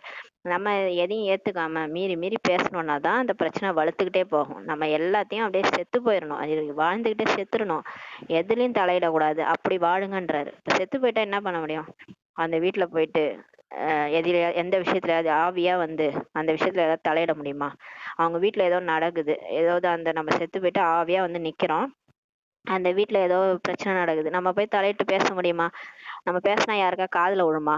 விழாது. அவங்க என்னவோ அவங்க என்ன பேசுறாங்களோ அதான் பேசின்னு இருப்பாங்க. நம்ம போய் பேசினாலும் அவங்க காதுல விழாது, ஏன்னா நம்ம ஆவியா இருக்கிறோம். அப்ப எப்படி நம்ம தலையிடணும்? அது மாதிரியே இப்ப வாழுங்கன்றாரு பாபா. அந்த மாதிரி வாழுங்க, எதுலையும் தலையிடாதீங்க. நீ செத்து போயிட்டேன்னு நினைச்சுக்கங்கன்றாரு. அந்த மாதிரி வாழ்ந்தீங்கன்னா ஆத்மா தூய்மை ஆகிறோன்றாரு. தூய்மையாக ஆகி பிறகு இந்த பழைய சரீரத்தை விட்டு செல்ல வேண்டும். எதுலையும் தலையிடாம எல்லா விஷயத்துல இருந்து விலகிட்டு சரீர உணர்வுல இருந்து கூட விலகி நீங்க இந்த சரீரத்தை விடணும். புரிந்து கொண்டுள்ளனர். எப்போது கர்மாதி நிலை ஆகிடுமோ அப்போது சரீரம் விடுபட்டு போகும். ஆனா புரிஞ்சுக்கிட்டோம், நம்ம கர்ம கணக்கு முடியாம போக முடியாது இல்லையா? நம்ம யாருக்கோ ஒரு 10 ரூபா கடன் வாங்கிருந்தோம்னா அதை கொடுக்காம நம்ம எப்படி சாக முடியும்? அவங்க வந்து நிப்பாங்க இல்லையா? அவங்களுக்கு கொடுத்துதான் ஆகணும், கொடுத்தாதான் நம்மளை விடுவாங்க இல்லையா? விட மாட்டான்னு தானே இருக்கிறாங்க இப்ப எல்லாரும் உலகத்துல. போன ஜென்மத்துல வாங்கிட்டு செத்து போயிருப்போம், இந்த ஜென்மத்துல வந்து நம்மள்ட்ட வாங்காம விட மாட்டாங்க. நாடகப்படி என்னெல்லாம் நடக்கணும்னு இருக்கோ அது கண்டிப்பா நடந்துதான் ஆகும். கர்ம கணக்கு நம்ம முடிச்சுதான் ஆகணும். முடிக்காம நம்ம போகணும்னா போக முடியாது. பாபாட்ட போகணும்னா போக முடியாது. பாபா சொல்றாரு, நீங்க சேவையே பண்ணாம போக முடியாதுன்றாரு. யாருக்கு எத்தனை பேருக்கு ஞானம் சொல்லணுமோ அத்தனை பேருக்கு சொல்லிட்டு தான் நீங்க சரீரத்தை விட முடியும். சொல்லாம எப்படி சரீரம் விட முடியும்? இது உங்களுடைய பிரஜைகளுக்குள்ள நீங்க தான் ஞானத்தை சொல்லணும். அவங்க எந்தெந்த இடத்துல எந்த கோடியில இருக்காங்களோ தெரியாது, எல்லாருக்கும் ஞானத்தை சொல்லிட்டு தான் நீங்க போக முடியும். நீங்க ராஜா போஸ்டிங்ல இருக்கிறீங்கன்னா நீங்க உங்க எல்லா கர்ம கணக்கையும் முடிச்சுட்டு தான் நம்ம போக முடியும். முடிக்காம போனோம் அப்படின்னா நம்ம போக முடியாது. அவ்வளவுதான், நாம் பாபாவோட சென்று அமர்ந்து விடும். சரீரத்தை விடும்போது பாபாவோட போயிடுவோம். இந்த பழைய சரீரத்தின் மீது கூட வெறுப்பு வந்துடுறதுன்ட்டு பாபா சொல்றாரு. இப்போ போக போக இந்த உடல் மேலேயே ஒரு வெறுப்பு வருது இல்ல, இது என்ன, இது ஒரு உடல், வயசாகி போயிட்டா சுத்தமா பிடிக்காது அந்த உடலை பார்க்கவே. ஏன்னா மாற்றி மாற்றி நோயாக வந்துட்டு இருந்தால் கடுப்பாக வராது. அந்த ஆத்மா நான் இந்த உடலை விட்டு எப்போ போவேன்னு தோணும். பாம்புக்கு பழைய தோல் மீது வெறுப்பு வந்திருக்கும் இல்லையா, அதனால தானே அந்த பாம்பு பழைய தோலை விட்டுருது. அமாவாசையில் அது கைட்டு கிடச்சிதுன்னா அதுக்கு பிடிக்கல அந்த தோல். உங்களுக்கு புதிய தோல் தயாராகி கொண்டிருக்கிறது. நமக்கு கூட ஒரு சரீரம் புதுசாக உருவாயிட்டு இருக்குன்றாரு. இந்த வயசானவங்கலாம் கேளுங்களேன். இப்போ நான் சின்ன பொண்ணா எங்கேயா போய் பிறந்தா நல்லா இருக்கும். நான் கடகடன்னு வேலை செய்வேன். இப்போ எனக்கு இந்த பழைய பழைய உடலை வச்சுக்கின்னு என்னால் வேலை செய்ய முடியல, இது எனக்கு கடுப்பா இருக்குன்னு சொல்லுவாங்க. புதுசா எங்கேயா பிறந்தா நல்லா இருக்கும். அதான் பாபா சொல்றாரு, இப்ப சொர்க்கத்துல உங்களுக்கு புதுசா ஒரு அழகான சரீரம் உருவாயிட்டு இருக்குது, அதுக்கு போலாம் வாங்கன்றாரு. ஆனால் எப்போது கர்மாதித்த நிலை ஆகிறதோ கடைசியில் உங்களுடைய நிலை அது போல ஆகிடும்ன்றாரு. கர்ம கணக்கெல்லாம் முடியும் போது கடைசியில காட்சி கிடைக்கும், நான் இங்க போய் இதுவா பிறக்க போறேன் அப்படின்ட்டு. அப்புறம் நம்ம அந்த மாதிரி போயிடுவோம், அவ்வளவுதான். இப்போது நாம் போய் கொண்டே இருக்கிறோம்ட்டு பாபா சொல்ற. எப்படி மனசை மாத்துறாரு பாருங்களேன். நம்ம இந்த உடலை விடுறது கூட ஒரு பெரிய விஷயம் இல்லைன்ற மாதிரி நமக்கு பாபா சொல்லியிருக்கிறார். யுத்தத்திற்கான ஏற்பாடுகளும் முழுமையாக தயாராகிவிடும். நம்ம எப்ப கர்ம கணக்கெல்லாம் முடிக்கிறோமோ, ஒரு பிகேவா முடிச்சுட்டு உடலை விட்டு போறோமோ, அப்ப கண்டிப்பா யுத்தம் ஸ்டார்ட் ஆயிடும். அதாவது உலக போர் ஸ்டார்ட் ஆயிடும். நஷ்டத்திற்கான முழு ஆதாரம் உங்களுக்கு கர்மாதித்த நிலை ஏற்படுதல் தான் உள்ளதுன்றார். இப்ப நீங்க விநாசம் எப்படி வரும்? நம்ம இந்த உடலை விட்டு, நம்ம எல்லாரும் கர்ம கணக்கை முடிச்சுட்டு உடல்ல இருந்தாலும் சரி உடலை விட்டு போனாலும் சரி, எப்ப கர்ம கணக்கெல்லாம் முடிக்கிறோமோ அன்னைக்கு தான் விநாசம் தொடங்கும். கடைசியில் கர்மாதித்த நிலையை நம்பர்வார் அனைவரும் பெறுவார்கள். ஆனா பிகேஸ் எல்லாருமே பிகே ஆவாங்க. யாரும் எந்த டைம் வரணுமோ கண்டிப்பா சென்டருக்கு வருவாங்க, கண்டிப்பா ஞானம் கேட்பாங்க. அந்த 33 கோடி தேவர்களும் எந்த மூலையில இருந்தாலும் வந்துருவாங்க சென்டருக்கு. கஷ்டம் அவங்க டிராமா அவங்கள முயற்சி செய்ய வைக்கும். பாபா அவங்களுக்கு முயற்சி செய்ய வைப்பாரு. அவங்க வருவாங்க சென்டருக்கு, ஞானம் கேட்பாங்க, எல்லாரும் கர்ம கணக்கு முடிப்பாங்க. முடிச்சு எல்லாரும் நம்பர்வாரு கர்மாதித்த நிலை அடைவாங்க. எவ்வளவு நன்மை உள்ளது பாருங்க. இந்த டிராமா நன்மைக்கு தான் இருக்குது. நீங்கள் உலகத்தின் எஜமானரா ஆகுறீங்க என்றால் பாபாவை எவ்வளவு நினைவு செய்யணும். பாபா சொல்றாரு, நீங்க சாதாரண போஸ்டிங்னா பிரச்சனை இல்லை, பிரஜை ஆக போறீங்கன்னா சரி போயிட்டு போங்க. உலகத்துக்கே எஜமானர் ஆக போறீங்க, சொர்க்கத்துல ஃபர்ஸ்டே வர போறீங்கன்னா அப்ப எவ்வளவு நினைக்கணும் பாபாவை அப்படின்றாரு. நீங்க பாதி சொர்க்கத்துல வந்தீங்கன்னா கூட கவலை இல்லை, நீங்க ஃபர்ஸ்ட்லயே போனோம் அப்படின்னா அப்ப பாபா எவ்வளவு நினைக்கணும். நீங்கள் பார்ப்பீர்கள் அநேகர் இது போலவும் வெளிப்படுவாங்க. அமரும் போதும் எழுந்திருக்கும் போதும் பாபாவே நினைச்சிட்டு இருப்பாங்க. மரணம் முன்னாலே இருக்குது. செய்தித்தாள்கள் அது போல காட்டுறாங்க. அவ்வப்போது யுத்தம் மூல போவதாக நியூஸ் பேப்பர்லயே வருது. யூடியூப்ல கூட பார்த்தோன்னா திடீர்னு செய்தி வருது, 3ஆம் உலக போர். இப்பயே அங்கேயும் இங்கேயும் குண்டு போடுறாங்க இல்லையா. இது ஃபுல் வீச்சுல கடைசியா நடைபெறும். நம்மளுடைய கர்மாதித்த நிலைக்கு ஏற்ப அது நடக்கும். பெரிய யுத்தம் மூண்டு விட்டால் வெடிகுண்டுகள் விழும்ட்டு பாபா சொல்றார். பெரிய 3ஆம் உலக போர் கடைசியா முழுசா உருவாகிடுச்சு. அமெரிக்கா ரஷ்யாவுக்கும் ஃபுல்லா போர் உருவாகிடுச்சுன்னா அவ்வளவுதான். அவங்க கண்டுபிடிச்ச அந்த அணுகுண்டெல்லாம் போட ஆரம்பிச்சிருவாங்க. இதில் தாமதமே ஏற்படாதுன்றாரு. அது டூ லேட் போர்ட் போட்டுருவாங்க, அவ்வளவுதான். லேட் ஆகாது, போட்டுருவாங்க. நமக்கும் நம்ம முயற்சி பண்ணலாம் டைமே இருக்காது. இப்பதான் நம்ம பொறுமையா முரளி படிச்சுட்டு பாபா நினைச்சிட்டு இருக்கிறோம். அந்த டைம்லாம் வந்துட்டா முரளி படிக்கவும் முடியாது, யோகா பண்ணவும் முடியாது. புத்திசாலி குழந்தைகள் புரிஞ்சுக்கிட்டாங்க, புத்தியற்றவர்கள் எதையுமே புரிஞ்சிக்க மாட்டாங்க, ஒரு சிறிதும் தாரணையே ஆகிறது இல்லைன்றாரு. இந்த முரளி டெய்லி யார் கேட்குறாங்களோ அவங்களுக்கு தான் புரியும் இதெல்லாம் நடக்க போகுது, இதெல்லாம் நடக்க போகுதுன்னு. புத்தி இல்லாதவங்க கேட்கவும் மாட்டாங்க, புரிஞ்சிக்கவும் மாட்டாங்க. எதுவுமே அவங்க தாரணையும் அவங்க வாழ்க்கையில தாரணையும் பண்ண மாட்டாங்க. ஆமாம் என்று அவங்க சொல்லிக்கிட்டே இருக்கலாம், ஆமா ஆமா அப்படின்ட்டு சொல்லுவாங்க. ஆனால் எதையும் அவர்கள் புரிஞ்சுக்கிறது இல்லை. அதாவது சும்மா தலையாட்டுவாங்க, ஆனா முரளி புரிஞ்சிக்க மாட்டாங்க, நினைவிலும் இருக்க மாட்டாங்கன்றாரு. யார் தேகாபிமானத்தில் உள்ளனரோ, யாருக்கு இந்த உலகம் நினைவில் இருக்கிறதோ அவர்களை எதை புரிந்து கொள்ள முடியுன்றார். உலகாய விஷயங்கள்ல போயிட்டு பாபா நினைக்காம தேகாபிமானத்துல இருக்கிறவங்க எதை தாரணை பண்ண முடியும்? இப்போது பாபா சொல்றாரு, ஆத்மாபிமானி ஆகுங்கள்ட்டு பாபா சொல்றாரு. தேகத்தை மறந்துடணும், கடைசியில் நீங்க மிகுந்த முயற்சியில் செய்வதில் ஈடுபடுவீங்க. போக பாருங்க, கடைசியில நீங்க எல்லாருமே என்ன ஆயிடுவீங்க, இந்த உலகமே உங்களுக்கு பிடிக்காது. பாபா நினைவு அதிகமா ஏற்படும், எல்லாரும் பாபாவை நினைக்க ஆரம்பிச்சிருவோன்றாரு. ஏன்னா அந்த மாதிரி இல்ல, எல்லையற்ற வைராக்கியம் வந்தாகணும் பிகேஸுக்கு. பிகேஸே உலகாய வாழ்க்கையில போகக்கூடாது, அவங்க எல்லாருக்கும் பிடிக்க கூடாது இந்த வாழ்க்கையே, பாபாவை நினைக்கணும். அந்த மாதிரி ஒரு நிலை வரும்ன்றார். கடைசியில நீங்க அது மிகுந்த முயற்சி செய்வதில் ஈடுபடுவீங்க. இப்போது நீங்க புரிஞ்சு கொள்வதில்லை, ஆனா இப்ப பிகேஸ் புரிஞ்சிக்க மாட்டாங்க. ஏன்னா இப்பதானே செலக்ட் பண்ணியிருக்காரு, கொஞ்சம் கொஞ்சமா செலக்ட் பண்ணி வந்துட்டு இருக்கிறாங்க. கடைசியில மிக மிக பச்சாதாபப்படுவீர்கள்ன்றார். இப்ப பாபா சொல்லும் போது புரியாது. டீச்சர் சொல்லுவாங்க, படிப்பா படிப்பா, எக்ஸாம் வந்துருச்சுன்னா ஃபெயில் ஆயிடுவ சொல்லுவாங்க. ஆனா பசங்க கேட்கவே கேட்காது. கடைசியில எக்ஸாம் டைம்ல ஃபெயில் ஆயிட்ட, ஐயோ அன்னைக்கே டீச்சர் சொன்னாங்க நம்ம கேட்கல பாரு, இன்னைக்கு ஃபெயில் ஆயிட்டோன்ட்டு. அப்பதான் புரிஞ்சுக்கோங்க. அந்த மாதிரிதான் பாபா சொல்றாரு. சொல்லும் போது நம்ம புரிஞ்சிக்காதவங்க கடைசியில நம்ம பச்சாதாபப்படுவோன்ட்டு பாபா சொல்றாரு. வேற என்ன சொல்றாரு பாபா? சாட்சாத்காரமும் செய்விப்பார். பாபா கடைசியா காட்சி கூட காட்டுவார். இந்தந்த பாவங்களை நீங்க செஞ்சிருக்கிறீங்க, நான் சொல்லி கூட நீங்க திருந்தல, இந்த மாதிரி எல்லாம் பண்ணிட்டீங்கன்ட்டு நம்ம காட்சி காட்டுவார். இப்போது தண்டனை அனுபவிங்கள்ன்ட்டு வேற சொல்லுவாராம் பாபா. கிடைக்க போகும் பதவியும் பாருங்கன்னு சொல்லி நம்ம கண்ணு முன்னாடியே காட்டுவாராம். நம்ம போய் சொர்க்கத்துல என்ன பதவி அடைய போறோம். நிறைய பேருக்கு இந்த மாதிரி ஆரம்ப காலத்துல நீ திரேதாயுகத்துலதான் வருவன்னு சொல்லிட்டு காட்சி காமிச்சாராம் ஆரம்பத்திலேயே. உடனே அவங்க போயிட்டாங்களாம். என்ன திரேதாயுகம்னு சொல்றாங்க, நான் எதுக்கு முயற்சி பண்ணணும்ட்டு போயிட்டாங்களாம். அதெல்லாம் அது பாருங்க, அது திரேதாயுகத்தினாலதான் அவங்க இப்போ கிளம்பி போயிட்டா. பாபா விட்டு போனாலே திரேதாயுகம் தான், ஃபெயில் ஆயிட்டோம்னு அர்த்தம். கடைசி வரைக்கும் பாபா குழந்தையா இருந்து நம்ம பாபா சொல் பேச்சு கேட்டு ஸ்ரீமத் படி நடந்தா நம்ம சத்தியுகத்துல வருவோம். நம்ம ஃபெயில் ஆயிடுறோம், அந்த மாயாவுக்கு நம்ம என்ன ஆயிடுறோம், அடிமை ஆயிடுறதுனால ஃபெயில் ஆயிடுறோம். அதனால கடைசியா காட்சி வேற காட்டுவாராம், தண்டனை அனுபவிங்க, இதான் உங்க பதவின்ட்டு கொடுப்பாராம். ஆரம்பத்திலும் கூட இது போல சாட்சாத்காரம் நிறைய பேர் பார்த்துக்கிறாங்க. பிறகு கடைசியிலும் கூட காட்சிகளை நீங்கள் காண்பீர்கள்ன்றாரு பாபா. சொல்றாரு தனது கௌரவத்தை இழக்காதீங்க, படிப்பில் ஈடுபட்டு இருப்பதற்கான முயற்சி செய்யுங்க. இப்போ உங்க உங்க ரெஸ்பெக்ட் இழக்காதீங்கன்றாரு. தயவு செய்து முரளியை படிங்கன்றாரு. தன்னை ஆத்மா என உணர்ந்து என்னை மட்டும் நினைவு செய்யுங்கள், அவரே பதித பாவனர். பாபா தான் தூய்மையற்றவர்களை தூய்மையாக்குவார். உலகில் வேறு யாருமே பதித பாவனர் கிடையாது. சிவபகவான் வாக்கு அனைவருக்கும் சத்கதி அளிப்பவர் பதித பாவனர் ஒருவரே என சொல்றாங்க. அவரே தான் அனைவரும் நினைவு செய்யறாங்க. ஆனால் எப்போது தன்னை ஆத்மா புள்ளி என்று உணர்கிறீர்களோ அப்போதுதான் பாபாவின் நினைவு வரும். நீங்கள் அறிவீர்கள், ஆத்மாவாகிய நமக்குள் 84 பிறவிகள் பாட்டு அடங்கி இருக்குது என்று உங்களுக்கு தெரியுன்றார். அது ஒருபோதும் விநாசமாகாது. நம்ம என்ன நடிக்கிறோமோ, என்ன நமக்குள்ள ஸ்டோர் ஆயிருக்கோ அதே தான் நம்ம நடிப்போம். கல்பமா 5000 வருஷமா இதே தான் நம்மளோட நடிப்பு. இது அழுதாலும் புலம்புனாலும் நம்ம அதே நடிப்பை தான் நடிச்சாகணும். எனக்கு ஏன் இப்படி நடக்குது, எனக்கு ஏன் இந்த பிரச்சனை அப்படின்னா அதுதான் உங்க ஆத்மால ஸ்டோர் ஆயிருக்குது, அதான் நடக்கும்ன்றாரு.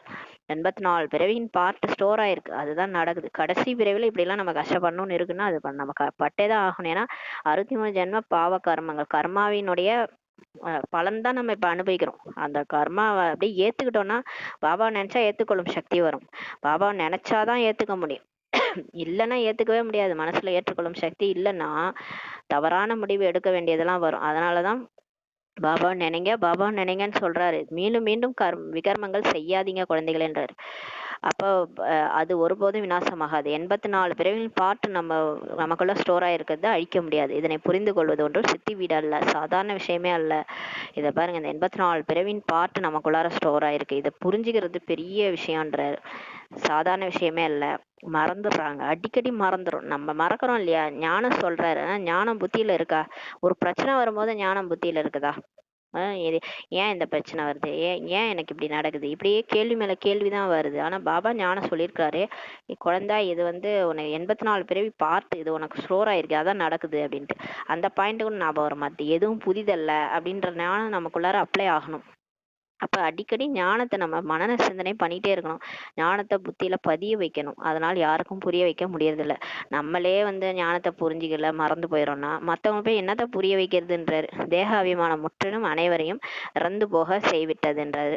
ஏன்னா நல்ல நல்ல குழந்தைகள்லாம் கூட தேக அபிமானத்தின் காரணத்தினால என்ன பண்ணிடுறாங்க, பாபா மறந்துடுறாங்க. அப்ப அனைவரையும் அதுதான் எல்லாரையும் இறந்து போக செய்து விட்டது. இது மரண உலகமாக ஆகிருச்சு.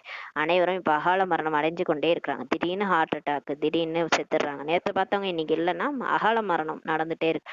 எப்படி மிருகங்கள் பறவைகள் இறந்து போயிடுதோ அது போலதான் மனுஷங்களும் இப்ப இறக்குறாங்க. எந்த வேறுபாடும் இல்லை. லட்சுமி நாராயணரும் அமர உலகின் எஜமானர்கள் அல்லவா. அகால மரணம் அங்கே நடைபெறுவதே இல்லை. துக்கம் என்பதே அங்க இருக்காது. அங்க சொர்க்கத்துல யாரும் ஆக்சிடென்ட், ஹார்ட் அட்டாக் எதுவுமே அதாலலாம் சாக மாட்டாங்க. தன் விருப்பத்தோட, சுய விருப்பத்தோட உடலை விட்டு போவாங்க. 150 வருஷம் கழிச்சு அங்க அகால மரணம், துக்கம் எதுவுமே கிடையாது. இங்க துக்கம் ஏற்பட்டால் போய் இறந்துடுறாங்க. துக்கம் வந்தாலும் இங்க தாங்க முடியல, ஆத்மாவுக்கு சக்தி இல்ல, உடனே நம்மளும் செத்துடலான்னு போயிடுறாங்க. அகால மரணத்தை தானாகவே உருவாக்கிறாங்க. சில தற்கொலை வர பண்ணிக்கிறாங்க. வாழ்க்கையை நடத்த போதுமான சக்தி ஆத்மால இல்ல. வாழ்க்கையை வாழும் கலையே இல்ல. ஆத்மால எதையும் ஃபேஸ் பண்ற சக்தி இல்லைன்னா நாளைக்கு நான் எப்படி வாழறது, நான் செத்து போயிடுறேன் அப்படின்ட்டு தற்கொலை பண்ணிக்கிறாங்க. அமரலோக எஜமானன் ஆவது என்ற குறிக்கோள் மிக உயர்ந்ததுன்றார். பாருங்க, இப்ப இந்த உலகத்திலேயே இருந்து நம்ம அமரலோகத்துக்கு போயிட்டு இருக்கிறோம். அப்ப அந்த அளவுக்கு சக்தி நம்ம பாபாட்ட எடுத்து எஜமானன் ஆகிறது பெரிய உயர்ந்த குறிக்கோள்ன்றார். ஒருபோதும் கண்கள் குற்றமுள்ளதாக ஆகக்கூடாதுன்ட்டு பாபா சொல்றார். நீங்க பார்க்கும் போதே எல்லாரையும் ஆத்மாதான் பார்க்கணும். இவங்க கெட்டவங்க, இவங்க நல்லவங்க, இவங்க ரொம்ப மோசமானவங்க அப்படிலாம் பார்க்கவே கூடாது. எல்லாரையும் நல்லவங்களாதான் பார்க்கணும். எல்லாம் ஆத்மாக்கள் மேல நடிக்க வந்திருக்கிறாங்க. அவங்க வரும்போது நல்லவங்களாதான் வந்தாங்க. இங்க எல்லாரையும் பார்த்து கத்துக்கிட்டு இப்படி ஆயிட்டாங்க. அவங்க மேல தப்பு இல்லை அப்படின்னு நினைச்சுக்கோங்க. எல்லாரையும் நல்லவங்களா பாருங்க. நல்லவங்களா பார்த்தா நம்ம நல்லவங்களாயிடும் இல்லையா? இதில் முயற்சி செய்ய வேண்டும்ன்றாரு. இவ்வளவு உயர்ந்த பதவி பெறுவது ஒன்றும் சித்தி விடை கிடையாதுன்ட்டு பாபா சொல்றார். லட்சுமி நாராயணன் ஆகிறதுனா சாதாரண விஷயமே கிடையாது. ஏன் அவங்களுக்கு அவ்வளோ கோயில் கட்டி அவ்வளோ பூஜை நடக்குதுன்னா அந்த அளவுக்கு முயற்சி சங்கம் யுகத்துல பண்ணியிருக்காங்க. பாபாவை நினைவு செய்து சேவை செய்து புரிய வச்சு எல்லாருக்கும் புரிய வச்சு எல்லாரையும் மாத்தி துக்கத்துல இருந்து எல்லாரையும் விடுபட வச்சிருக்கிறாங்க. சுகத்தை எப்படி கடவுள் சுகத்தை துக்கத்தை நீக்கி சுகத்தை வழங்குறாரோ அது மாதிரி லட்சுமி நாராயணனும் பாபாவை நினைச்சு நினைச்சு சுகத்தை கொடுத்துருக்குறாங்க. துக்கத்தை நீக்கி எல்லாருக்கும் சுகத்தை வழங்கியிருக்கிறாங்க. அவங்க பிரஜைகள் எல்லாம் விடுபட வச்சிருக்கிறாங்க. அவங்க பக்தர்கள் எல்லாம் கடைசி நேரத்துல முக்தி வழங்கியிருக்கிறாங்க. இப்போ சங்கமேகத்துல எல்லாரையும் விடுபட வச்சு அவ்வளோ சக்தி எடுத்துருக்குறாங்க. சிவன் கிட்ட இருந்து நிராகார் பரமிதா பரமாத்மாட்ட இருந்து சக்தி எடுத்து அவங்க துணிச்சலா இருந்து வேலை பண்ணியிருக்கிறாங்க. அதனாலதான் அவங்களுக்கு அவ்வளோ பூஜை நடக்குது. இது எல்லாமே கடைசியில வெளியாகும். இந்த சீக்ரெட் எல்லாம் ரகசியம் எல்லாம் டிராமாவனுடைய கடைசியில வெளியாகும். அப்பதான் எல்லாரும் புரிஞ்சுக்குவாங்க லட்சுமி நாராயணன் உயர்ந்தவங்க, அவங்கதான் உயர்ந்த பதவி அடையறாங்க, அவங்க சொர்க்கத்துல போய் உயர்ந்த பதவி அடைய போறாங்க, இவங்களை கடவுள் தான் ரெடி பண்ணிட்டாரு அப்படின்றது கடைசியா தெரிய வரும். துணிச்சல் வேண்டும், இல்லை என்றால் சிறு வயதிலேயே பயந்துடுறாங்க. யாராவது போக்கிரி தீய நோக்கத்துடன் உள்ளே நுழைந்து கை வைத்து விட்டால் தடியால் அடித்து விரட்டி விட வேண்டும்ட்டு பாபா சொல்றார். பயந்தாங்கோலி ஆகக்கூடாது. இப்ப நம்ம பிகேஸ்னா உடனே அப்படியே பிகேஸ்னா மெடிடேஷன் பண்ணி அப்படியே பாபா நினைவுல அப்படியே பொறுமையா இருக்கிறவங்க நல்லவங்க அப்படின்ட்டு நம்ம இருக்கக்கூடாது. நம்ம வந்து பயந்துட்டுலாம் இருக்கக்கூடாதுன்ற சிவசக்தி சேனைகள் நீங்களாம். சிவசக்தி பாண்டவ சேனை என்று பாடப்பட்டுள்ளது இல்லையா? அவ்வளோ பவர் உங்ககிட்ட இருக்குது. இது சென்டருக்குள்ளார நுழைஞ்சி கண்ணாம்னான்னு கையெல்லாம் வைக்கிறாங்க. யாராவது வர்றாங்க அப்படின்னா கெட்டவங்க வர்றாங்கன்னா அவங்க தட்டியால் அடிச்சு விரட்டிடுங்க, நீங்க எல்லாம் பயப்படக்கூடாது, பயந்தாங்கோலிகள் கிடையாதுன்ட்டு பாபா சொல்றாரு. பாருங்க, இதுக்கெல்லாம் நம்ம வந்து கோபம் வந்து அது வேற. அது வந்து சாதாரணமா நம்ம என்ன பண்ணுவோம், வீட்டுல இருக்கவங்க மேல கோவப்படுவோம், குழந்தைகள் மேல கோவப்படுவோம். அது பண்ணக்கூடாது. இந்த மாதிரி தப்பு பண்றவங்க நுழையும் போது நீங்க தடியால் அடிச்சு வெளியே துரத்துங்கன்றாரு பாபா. ஏன்னா அது அவங்க கெட்ட நோக்கத்தோட உள்ள வராங்க இல்லையா, அவங்களெல்லாம் நம்ம அனுமதிக்க கூடாது. அப்ப பவர் டு ஃபேஸ் கூப்பிடணும், எதிர்கொள்ளும் சக்தியை கூப்பிட்டு நம்ம என்ன பண்ணணும், விரட்டணும். அதை நம்ம மனசுக்குள்ளார எடுத்துக்கூடாது, அவங்கள விரட்டணும்ன்றாரு. அவர்கள் சொர்க்கத்தின் கதவை திறப்புவார்கள் இல்லையா? சிவசக்தி பாண்டவ சேனைகள் தான் சொர்க்க வாசலை திறக்க போறவங்க. பெயர் பெற்றவர்கள் என்றால் பிறகு இது போல துணிச்சலை காட்டவும் வேண்டும்ட்டு பாபா சொல்றாரு. எப்போது சர்வசக்திவான் பாபாவின் நினைவில் நீங்க இருக்கிறீங்களோ அப்போது சக்தி உங்களுக்குள் பிரவேசமாகும்ட்டு பாபா சொல்றாரு. இப்போ பாபாவை நினைச்சுக்கிட்டே இருக்க இருக்க நமக்குள்ளார பவர் உள்ள இறங்கிடும்ன்றார். தன்னை ஆத்மா என உணர்ந்து தந்தையை நினைவு செய்ய வேண்டும். பாபாவை நினைச்சு நம்ம ஆத்மான்னு புரிஞ்சுட்டு பாபாவை நினைச்சிட்டே இருக்கணும். அப்பதான் நமக்கு வந்து அந்த சக்தி இறங்கிட்டே இருக்கும். இந்த யோக அக்னி மூலம் தான் விகர்மங்கள் விநாசமாகும். ஆத்மா பரமாத்மா அப்படியே அந்த நினைவு. நான் அன்னைக்கு சொன்னார்ல ஞாயிற்றுக்கிழமை, எனக்கு ஒரு பாபாவை தவிர வேற யாரும் இல்லை அப்படின்ட்டு பாபா நினைவுல இருக்கும்போது அந்த யோகா அக்னி ஒண்ணு நெருப்பு மாதிரி கிளம்பும். அதான் எரிமலை யோகன்றது. அந்த யோகா அக்னியில நம்ம பண்ண பாவம் எல்லாம் ஆத்மால சுவடே எல்லாமே எரிஞ்சு போயிடும். நம்ம வந்து அவ்வளவு தூய்மை ஆயிடுவோம். இப்போ ஒரு நெருப்புல ஒரு பொருளை போட்டா அதோடைய என்ன, அதோடைய அம்சமே தெரியாது இல்லையா? அது என்ன பொருள் போட்டோன்றதே தெரியாது, அழிஞ்சு எல்லாமே எரிஞ்சு போயிடும். அந்த மாதிரி நீங்க பாபா நினைவுல இருந்து உங்களுடைய இந்த பழைய விகர்மங்கள் எல்லாம் பாவ கர்மங்கள்லாம் அழிச்சிருங்க. அந்த பழைய சுபாவ சம்ஸ்காரங்கள், கோவப்படுறது, காமம், கோபம், பற்று, ஆசை, அகங்காரம் எதுவுமே எனக்கு உள்ளார இல்லை. பாபா நினைவுல அப்படியே எரிஞ்சு போயிடுச்சு எல்லாம். அந்த 5 விகாரத்தையும் எரிச்சிருங்கன்றார். பிறகு விகர்மாஜித் ராஜாவாக ஆகிருவீங்க. விகர்மங்களை வென்ற ராஜாவா ஆயிடுவீங்க. உங்க மூலமா எந்த பாவகர்மமும் நடக்காது. அப்படி அமைதியா சாந்த ஸ்வரூபினியா ஆயிடுவீங்க. நினைவு செய்வதில் முயற்சி செய்யணும். யார் செய்கிறார்களோ அவங்க அடைவாங்க. யார் பாபா நினைக்கிறாங்களோ போன கல்பத்துல அவங்களேதான் இந்த கல்பத்திலயும் நினைப்பாங்க. அவங்கதான் ராஜா ஆவாங்க. யார் செய்வாங்களோ அவங்க அடைவாங்க. மற்றவர்களையும் எச்சரிக்கை செய்ய வேண்டும். எல்லாரையும் எச்சரிக்கை பண்ணுங்க. பிகேஸ் எல்லாரையும் நினைவு யாத்திரை மூலம் தான் துன்பமே விலகும். பாபா நினைச்சாதான் நமக்கு பிடிச்ச துக்கம் விலகும். அதை விட்டுட்டு கொய்யோன்னு கத்திட்டு இருக்கிறது வேஸ்ட். எனக்கு மட்டும் ஏன் இப்படி நடக்குது? நீங்க பாபா நினைக்கல, அதனாலதான் உங்களுக்கு பிரச்சனை வந்துகிட்டே இருக்குது. பாபா நினைச்சாதான் துன்பம் விலகும். படிப்புக்கு யாத்திரை என சொல்லப்படுவதில்லை. படிக்கிறது ஒன்றும் யாத்திரை கிடையாது. இப்ப நான் முரளி படிச்சுட்டேன் 1 மணி நேரம், பாபாவை நினைச்சிட்டேன் நினைக்காதீங்க. பாபாவை நினைக்கிறதுக்கு தனியா நேரம் ஒதுக்குங்க. 1 மணி நேரம் ஒதுக்கி நினைங்க. எல்லாரும் இப்ப பண்ணிட்டு இருக்கிறாங்க 1008 மணி நேரம் யோகான்னு சொல்லிட்டு பண்ணிட்டு இருக்கிறாங்க பிகேஸ் எல்லாரும். அது மாதிரி நம்மளும் தினமும் வீட்டுல உட்காந்து ஒரு 1/2 மணி நேரம் இல்ல 10 நிமிஷமாவது கணக்கு பண்ணி, நான் இன்னைக்கு இவ்வளவு நேரம் பாபா நினைச்சேன், 4 மணி நேரம் நினைச்சேன்ட்டு கணக்கு எழுதுங்கன்றாரு. அது சரீர சம்பந்தமான யாத்திரை, இது ஆன்மீக யாத்திரைன்றாரு. அவங்க போகிறாங்கல்ல, உடம்ப தூக்கின்னு போறாங்க காசி ராமேஸ்வரம். நம்ம உடம்பையும் தூக்கறதுல ஒன்றும் உடம்பு அதே இடத்துலயே இருக்குது. ஒரு இடத்துல உட்கார வச்சுட்டு ஆத்மா பறந்து போயிட்டு வருது பரந்தாமத்துக்கு. இது ஆன்மீக யாத்திரைன்றாரு. உடலுக்கு எந்த பிரச்சனையும் கிடையாது, அது ஒரு இருக்கிற இடத்துலயே இருக்கும். எங்கேயும் போக தேவையில்ல, கஷ்டப்பட தேவையில்ல. இது ஆன்மீக யாத்திரைன்றார். நேராக சாந்தி தாமம் தனது வீட்டுக்கு சென்று விடுவீர்கள். பாபா கூட அதே வீட்டில் தான் இருக்கிறார் இல்லையா? என்ன நினைவு செய்து செய்தே நீங்க வீடு போய் சேர்ந்து விடுவீர்கள்ன்றார். பாபா நினைச்சே பறந்தாம போயிடுவோன்றார். இங்கே அனைவரும் தனது பாகத்தை நடித்தாக வேண்டும். மற்றபடி மற்றவங்களை யாரையும் பார்க்காதீங்க. இவங்க ஏன் அப்படி இருக்காங்க, அவங்க ஏன் அப்படி இருக்காங்க, அவங்க பார்த்து அவங்க நடிக்கிறாங்க, நடிச்சுட்டு வரட்டும், நம்ம போவோம், அவ்வளவுதான். டிராமாவோ அவிநாசியாக நடைபெற்று கொண்டே இருக்கிறது. டிராமா அடிவற்றது, இப்படிதான் நடக்கும்ன்றார். குழந்தைகளுக்கு பாபா இப்ப புரிய வச்சுட்டே இருக்கிறார். ஒன்று, பாபாவின் நினைவில் இருங்கள், மேலும் பவித்திரமாகுங்கள்ட்டு பாபா சொல்றார். பாபாவை நினைங்க, தூய்மை ஆகுங்க, தெய்வீக குணங்களை தாரணை செய்யுங்கள்ட்டு பாபா சொல்றார். தெய்வீக குணங்களையும் தாரணை பண்ணுங்க, மேலும் எவ்வளவு சேவை செய்கிறீர்களோ அவ்வளவு உயர்ந்த பதவி பெறுவீர்கள்ட்டு பாபா சொல்றாரு. சேவை பண்ண பண்ண பண்ணதான் நீங்க வந்து எத்தனை பேருக்கு இந்த ஞானத்தை புரிய வச்சீங்க, உங்களை மாதிரியே எத்தனை பேரை சமமா மாத்துனீங்க. அதுதான் அங்க பாபா கேட்கறதே அதான் கேட்பாரு. நீங்க மாறி நீங்க வந்து ரோஜா மலர் மாதிரி மாறிட்டீங்களா? தெய்வீக குணங்கள் உங்கள்கிட்ட இருக்குதா? உங்களை மாதிரியே கூட இருக்கிறவங்கள மாத்துனீங்களா? சங்குக்கா ரங்குன்னு சொல்லுவாங்க, சங்க தோஷம்னுவாங்க. நம்மள மாதிரியே மத்தவங்கள மாத்தினாதான் உயர்ந்த பதவி அடைவீங்கன்ட்டாரு. நீங்க நம்மளே மாறலன்னா எங்க இருந்து நம்ம வந்து மத்தவங்கள மாத்த முடியும்? அப்புறம் எங்க இருந்து உயர்ந்த பதவி அடைய முடியும்? இதுலதான் செக் வைக்கிறாரு, டெஸ்ட் வைக்கிறாரு. ஒன்னும் செய்ய முடியாது, கரெக்டா வச்சுட்டாரு அவரு. நம்மளால யாராலையும் ஒண்ணும் பண்ண முடியாது. நம்ம மாறினாதான் உலகம் மாறும். கல்யாணக்காரியாக அவசியம் ஆக வேண்டும்ட்டு சொல்றாரு. நன்மை செய்யக்கூடியவங்களாதான் ஆகணும். உங்களுக்கு எல்லாரும் உங்க உட்கார இடத்துல பாமே வச்சாலும் நீங்க வந்து மற்றவங்களும் நன்மை செய்யக்கூடியவங்களதான் ஆகணும். யார் நம்மள முதுகுல குத்தனா கூட அவங்களுக்கு கூட நம்ம நன்மை தான் செய்யணும். அதனாலதான் இயேசு கூட ஒரு கன்னத்துல அடிச்சா இன்னொரு கன்னத்தை காட்டு. அது இதுதான் பாபா வந்து நீங்க என்ன செஞ்சாலும் சரி, நீங்க நல்லதே செஞ்சுட்டு போங்கன்றாரு. மற்றவங்களுக்கு நல்லது இனிமேல இனிமையான தேடி கண்டெடுக்கப்பட்ட செல்ல குழந்தைகளுக்கு தாயின் தந்தை மகே பாப்தாதாவின் அன்பு நினைவு மற்றும் காலை வணக்கம். ஆன்மீக குழந்தைகளுக்கு ஆன்மீக தாய் தந்தை நமஸ்தே.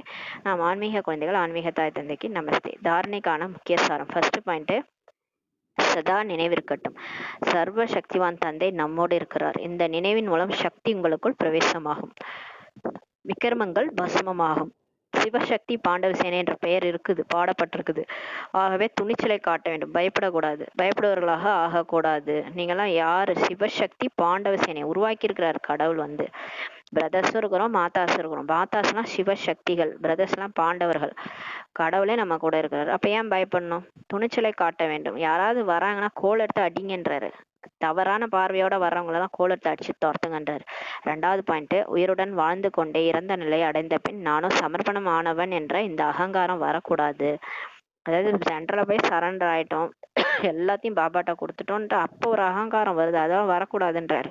சமர்ப்பணமாகி புண்ணியாத்மா ஆகி மற்றவர்களையும் ஆக்க வேண்டும். சரண்டர் ஆகி புண்ணியாத்மாவை நம்ம மாறணும், மற்றவங்களையும் ஆக்கணும். இதில் தான் நன்மை உள்ளதுன்ட்டு பாபா சொல்றாரு. வரதானம், தடையற்ற ஸ்திதியின் மூலம் தனது அஸ்திவாரத்தை உறுதியானதாக ஆக்கக்கூடிய நேர்மையுடன் தேர்ச்சி பெறுபவர் ஆகுகாண்ட வரதானம் கொடுக்குறாரு. எந்த குழந்தைகள் நீண்ட காலம் தடையற்ற ஸ்திதியின் அனுபவியாக இருக்கிறாங்களோ, ரொம்ப காலத்துக்கு அவங்க புருஷார்த்தத்துல தடை இல்லை, எல்லா அமிர்த வேலையும் மிஸ் பண்ணல, சென்டருக்கு வராங்க, சேவை செய்யறாங்க, முரளி படிக்கிறாங்க, தடையே இல்லாத ஸ்திதியில ஓடிட்டு இருக்குது, அனுபவியாக இருக்கிறாங்க. பாபா நினைவு நல்லா பண்ணிட்டே இருக்காங்க, எப்பவுமே தடையே இல்லாம ஓடிட்டு இருக்கிறாங்கன்னா அவங்களுடைய ஃபவுண்டேஷன் உறுதியானதாக இருக்கிற காரணத்தினால தானும் சக்திசாலியாக இருப்பாங்க, மற்றவங்களையும் சக்திசாலியா ஆக்குவாங்க. டெய்லி ஒரு காரியத்தை தடை இல்லாம பண்ணிட்டே இருக்கிறோம்னா தெரிஞ்சுக்கணும், நமக்கு பவர் கிடைச்சிட்டே இருக்கு, பாபாவுடைய பவர் வந்துகிட்டே இருக்கு, நம்மளும் சக்திசாலியா இருக்கோம், மற்றவங்களையும் சக்திசாலியா ஆக்குவாங்க. நீண்ட காலம் சக்திசாலி தடையற்ற ஆத்மா கடைசியிலும் தடையற்றவராகி நேர்மையுடன் தேர்ச்சி பெறுவர்களாக ஆயிடுவாங்க. அப்ப இந்த மாதிரி யார் தடையில்லாம சேவை, தடையில்லாம யோகா பண்ணிட்டே இருக்கிறாங்களோ அவங்க கடைசியிலையும் தடையற்றவர் ஆயிடுவாங்க, பாஸ்வித்தானர் ஆயிடுவாங்க, முதல் டிவிஷனில் வந்துருவாங்க, லட்சுமி நாராயணன் ஆயிடுவாங்க. எனவே சதா இந்த லட்சியம் நமக்கு இருக்கணும். நீண்ட காலம் தடையற்ற ஸ்திதியின் அனுபவம் அவசியம் செய்யணும். அதனால நீண்ட காலம் நம்ம நம்ம நம்ம ஆத்மாலேயே புத்தியே தடை போடக்கூடாது. இன்னைக்கு பரவாயில்ல தூங்கிக்கலாம், இன்னைக்கு அமிர்த வேலையை விட்டுறலாம் அப்படின்னு நினைக்க கூடாது. தடையே வந்து நம்மளே ஃபர்ஸ்ட் போட்டுறக்கூடாது, அடுத்தவங்க மூலமா தடை வரும், அது வேற விஷயம். நம்ம மனசால நம்மளே தடையை போட்டுறக்கூடாது. இன்னைக்கு முரளி கேட்கலன்னா பரவாயில்ல, இன்னைக்கு படிக்காம விட்டுறலாம் பரவாயில்ல. இதெல்லாம் தடை நம்மளே புத்தியில போடுறது.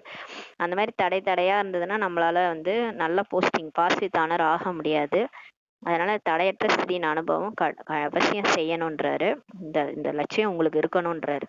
ஸ்லோகன், ஒவ்வொரு ஆத்மாவின் மீதும் சதா உபகாரம், அதாவது சுப விருப்பம் வைக்கும் போது தானாகவே ஆசீர்வாதம் பலனாக கிடைக்கும்ன்றாரு. எல்லார் மேலேயும் அவங்க என்ன வேணாலும் செய்யட்டும், அவங்களுக்கு அறியாமையினால நமக்கு செய்றாங்க. நமக்கு கஷ்டம் குடுக்குறாங்க. நம்மள துக்கம் குடுக்குறாங்க அப்படின்னா, அவங்க அறியாமை அவங்களுக்கு தெரியல நம்ம யாருன்னு தெரியல. நம்மள கடவுளுடைய தூதுவர்கள் நம்ம. கடவுள் நம்மள செலக்ட் பண்ணியிருக்கிறாரு. நம்ம மூலமா கருவியாக்கி நம்ம மூலமா சேவை செய்ய வைக்கிறாரு. அது அவங்களுக்கு தெரியல. தெரியாம நமக்கு துக்கம் குடுக்குறாங்க. ஆனா நம்மளும் அவங்களுக்கு போயிட்டு சரிக்கு சரியா இவங்க எனக்கே பண்ணிட்டாங்களா அப்படின்னு நமக்கு சரியா போயிட்டு நம்ம அவங்களுக்கு துக்கம் குடுக்கக்கூடாது. அதனால ஒவ்வொரு ஆத்மா மீதும் சதா உபகாரம் செய்யறவங்களா இருக்கணும். சுப விருப்பம் வைக்கணும். அவங்களும் ஆத்மா தான், மேல இருந்து வந்தவங்க தான், பாபா குழந்தை தான், நடிக்க வந்திருக்கிறாங்க. அவங்களுக்கு அபகாரிகளுக்கும் உபகாரம் செய்யுங்க. அப்படி பண்ணும்போது தான் தானாகவே அவங்கள்ட்ட இருந்து கூட பிளஸ்ஸிங்ஸ் உங்களுக்கு பலனாக கிடைக்கும் சொல்றாரு. அந்த ஆத்மா நம்ம மேல கோவமா தான் ஏதோ பண்ணிட்டு இருக்கோம். இருந்தாலும் நம்மள்ட்ட இருந்து அந்த நம்ம வந்து நல்ல பாசிட்டிவ் தாட்ஸே உருவாக்கி அவங்க நல்லா இருக்கட்டும்னு நினைக்க தானாகவே அந்த ஆத்மாட்ட இருந்து அது நம்மள்ட்ட இருந்து பாசிட்டிவ் போகிறதுனால அந்த ஆத்மாட்ட இந்த நெகட்டிவ் கூட என்ன ஆயிடும், பிளஸ்ஸிங்ஸா மாறிடும். பிளெஸ்ஸிங்ஸா மாறி நம்மளை வந்து சேர்ந்துரும். அது கெட்டவங்களா இருந்தாலும் சரி. அவ்யக்த சமிந்தை இப்போது ஈடுபாடு எனும் அக்னியை மூட்டி யோகத்தை ஜுவாலா ரூபமாகுங்கள் சொல்றாரு. யோகா என்றால் அமைதி சக்தி ஆகும். யோகானாலே என்னன்னா ஆத்மாவுடைய சுயதர்மமே அமைதி தான். பாபா சொல்ற அமைதியை தேடி நீங்க எங்கேயும் அலைய தேவையில்ல. ராணி கழுத்து மாலை மாதிரி அவங்க கழுத்திலே தான் இருக்குது. அவங்க தேடினாங்க சுத்தி, கடைசியில பார்த்தா கழுத்துல இருந்தா. அந்த மாதிரி அமைதியை தேடி நீங்க ஊரா திரிய தேவையில்ல, கோயிலா திரிய தேவையில்ல. சுயம் ஆத்மாவே அமைதி சொரூபம். தன்னை ஆத்மான்னு புரிஞ்சுட்டு பரமாத்மாவை நினைவு செஞ்சாலே அதுவே யோகம் தான், அதுவே அமைதி தான். அமைதி சக்தியே யோகானாலே அமைதி சக்தி தான். இந்த அமைதி சக்தியானது மிகவும் எளிதாக தன்னையும் மாத்திரும் பிறரையும் மாத்திரும்ன்றாரு. நீங்க பாபாவை நினைச்சு அமைதியை வாங்கிட்டீங்கன்னா, அமைதி கடல்ல மூழ்கிட்டீங்கன்னா நீங்களும் மாறிடுவீங்க, மற்றவங்களையும் மாத்திடுவீங்க. இதன் மூலம் மனிதர்களும் மாறிடுவாங்க, இயற்கையும் மாறிடும். நீங்க மாறி மனுஷங்களும் மாறி இயற்கையும் மாறிடும். மனிதர்களுக்கு வாயின் மூலம் பாடம் எடுத்துடுறீங்க. ஆனால் இயற்கையை எப்படி மாத்துவீங்க? இயற்கைக்கு போய் வாயால பாடமா எடுப்பீங்க? அது மாசம் அதுக்கு என்ன காதா இருக்குது கேட்கறதுக்கு? இயற்கையை எப்படி மாத்துறதுன்னா அமைதி சக்தி மூலம் தான் மாத்தணும். அதாவது யோக பலம் தேவை. அதனாலதான் பாபாவை நினைச்சு மனதின் சக்தி மூலமா இயற்கை மாறுது. இயற்கைக்கு கொடுக்குற 5 தத்துவங்களுக்கும் அமைதி சக்தி போயிட்டு இருக்குன்னு நினைச்சாலே போதும், இயற்கை மாறிடும்ன்றாரு. மனுஷங்களுக்கு வாய் மூலமா பாடம் சொன்னாலே மாறிடுவாங்க. ஆனா இயற்கைக்கு நம்ம யோகா பண்ணாதான் இயற்கை மாறும்ட்டு பாபா சொல்றாரு. ஓம் சாந்தி. நன்றி பாபா, நன்றி ராமா, நன்றி பரிவாரம்.